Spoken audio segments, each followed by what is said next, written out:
আপোনাক পালো ভালেই হ'ল বুজিছে বৰুৱানী মানে এই আপোনাৰ ছোৱালীজনী প্ৰগতি স্কুলত দিব নেকি আমাৰ ছোৱালীজনীকো তাতে দিম বুলি ভাবিছিলো তাইৰ লগতে তেতিয়া ভাল হ'ব আৰু প্ৰগতি স্কুলখন চৰকাৰী নহয় জানো হেই কি যে কয় আৰু আপুনিও বুলি মোৰ ছোৱালীজনীক বাৰু মই চৰকাৰী স্কুলত দিমগে নেকি প্ৰাইভেট স্কুলত দিমো মই আপোনাৰ ছোৱালীজনীকে দিব বৰুৱানী আপোনাৰ অসুখ হৈছিল নহয় ভাল পালে ন ক'ত দেখুৱাইছিল নো মেডিকেলত দেখুৱাইছিলে নেকি নাই মই মেডিকেলত দেখুৱা নাই প্ৰাইভেট চেম্বাৰ এখনত দেখুৱাইছিলো মই চৰকাৰী হস্পিটেলত দেখুৱাই আৰু মৰিলেহে হ'ব মই চৰকাৰী হস্পিটেললে কেতিয়াও নাযাওঁ দেই মই যিমান বেমাৰ হলেও প্ৰাইভেটতে দেখুৱাও চাগে ডাঙৰেই হ'ল ন ছোৱালী ডাঙৰেই হ'ল আৰু মোৰ আমাৰ এই ভতিজা ল'ৰাটোৰ কাৰণে ছোৱালী এজনী বিচাৰি আছে বৰ ভাল ল'ৰা সি আপোনাৰ ছোৱালীজনীকে দিব নেকি কি কৰে ল'ৰাটোৱে সি প্ৰাইভেট জব এটা কৰে আপুনিও যে কি কথা কয় আৰু মই বাৰু প্ৰাইভেট জব কৰা ল'ৰাটোলে মোৰ ছোৱালীজনীক দিম নেকি নাই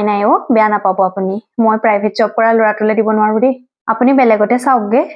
মোৰ ছোৱালীজনীলে মানে মই চৰকাৰী জব কৰা ল'ৰা এটাহে বিচাৰি ফুৰিছো যদি চৰকাৰী জব কৰা ল'ৰা পায় তেতিয়াহ'লে ক'ব এটা কথা কওকচোন বৰুৱানী আপুনি আপোনাৰ ছোৱালীকটো প্ৰাইভেট স্কুলতে পঢ়াইছিলে আৰু কলেজো প্ৰাইভেটত আৰু আপোনালোকৰ অসুখ হ'লেও দেখোন চব প্ৰাইভেট চেম্বাৰতে দেখুৱায় আকৌ এতিয়া দৰাজনটো কিয় আপুনি চৰকাৰী বিচাৰিছে আপুনি জমাইছে কিন্তু দেই দৰা হ'লে চৰকাৰী লাগে আৰু এনেই হ'লে আপোনাৰ আকৌ চব প্ৰাইভেট লাগে ন